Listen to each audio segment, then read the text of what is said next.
Okay. Red alarms. Okay, we've got two wireless alarms which don't have the green lights on them.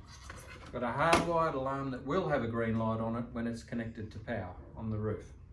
Okay, and we have a wall controller. And if you've got a problem with these, the main thing that you've got to do is work out which alarm is causing it. That's the first thing, because it could be as simple as there's a bug got inside there, or a bit of dust or a bit of dirt. Don't assume that it's a faulty alarm. It's not. It's most likely something that's going on there, and what you've got to do is get it and suck the little bugger out. But the only way you can do that is to work out which one it is, otherwise you're just guessing, right?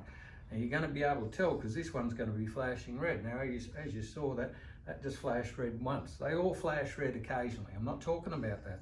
I'm talking about when it's sounding, one of them is flash, flash, flash, flash. And that's the one that you've got to go to, and that's the one you've got to clean. Okay? So what I'm going to do is I'm going to take those two out of the way and put smoke into this one.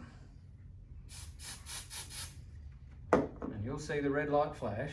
And then all I'm going to do, without touching a single thing, is clear the smoke. See how that's flashing red? That's how you can tell. Alright. This one's making noise, but it's not flashing red. That's the one that's causing it. Grab a vacuum cleaner.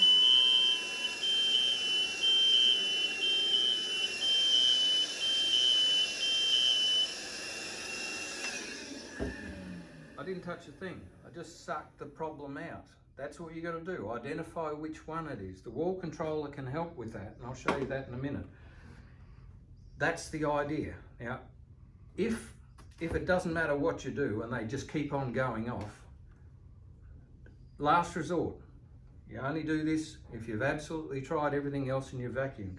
These wireless ones, you can just rotate it anti-clockwise.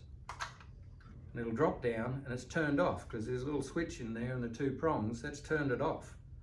That's it. That's how it's completely turned off. Turn that one back on. The hardwired one, that's different.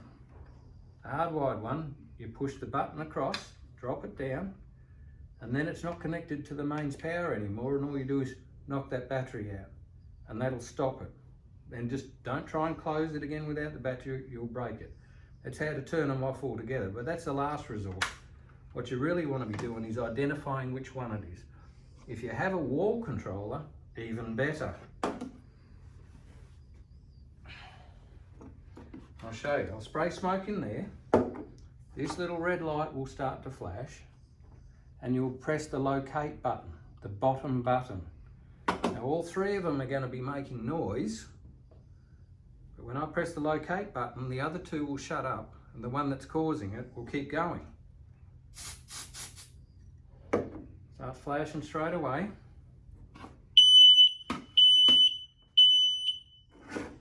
That goes red. They're now making noises. Now I hit the locate button, press, hold, release. Give it a couple of seconds, it takes some time for it to talk. Now that's the only one that's going. Locate, shut them up, and is now letting this one go.